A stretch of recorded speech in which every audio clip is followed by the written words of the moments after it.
Irish blessing is actually a wish and a prayer. It says, "May the road rise to meet you, and may you always have a wind at your back." So we want to talk about Lent. And I want to use that Irish blessing as a theme, the theme of a road and the theme of having a fair wind at your back. We're on that journey, we're on that road, and it's the road of life. And that road of life began when God sent us on our way, created us and sent us on our way. In fact, we can read in the first chapter of the Bible, we read there that God formed us out of the soil of the earth, and He breathed it into our nostrils and made us a living being.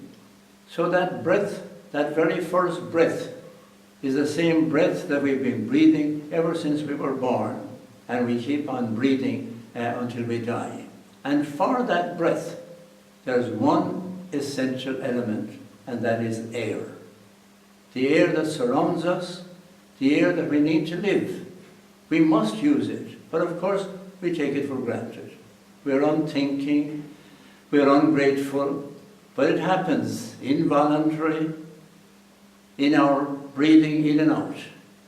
But always present is that breath, and is surely that presence that we call God. Now the 6 weeks of Lent is a journey by which we are encountered. We're a reminder that our journey of life is not a bed of roses.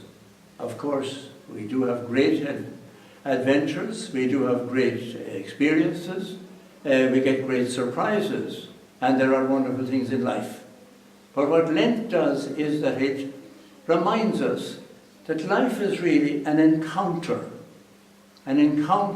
with those things that are not so helpful or not so growthful and don't help us to become the person that God wants us to be.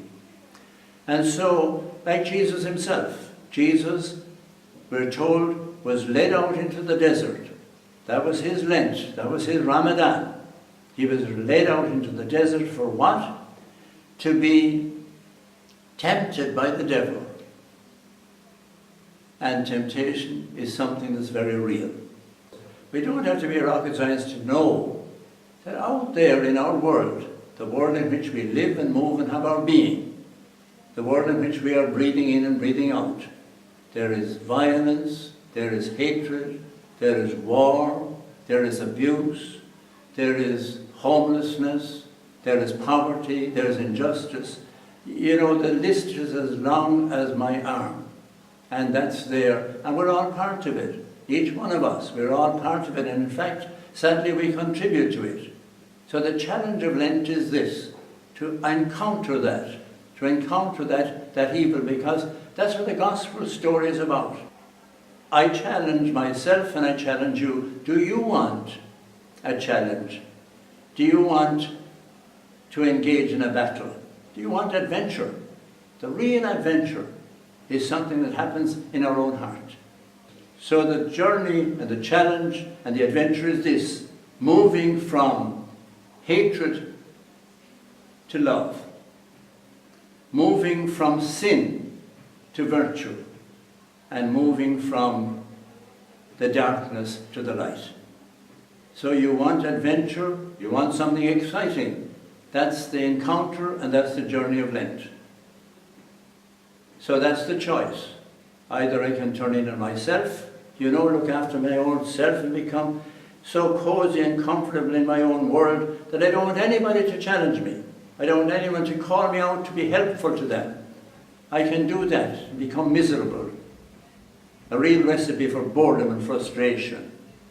Or I can open my hands out, open them wide, like Jesus on the cross, until it hurts.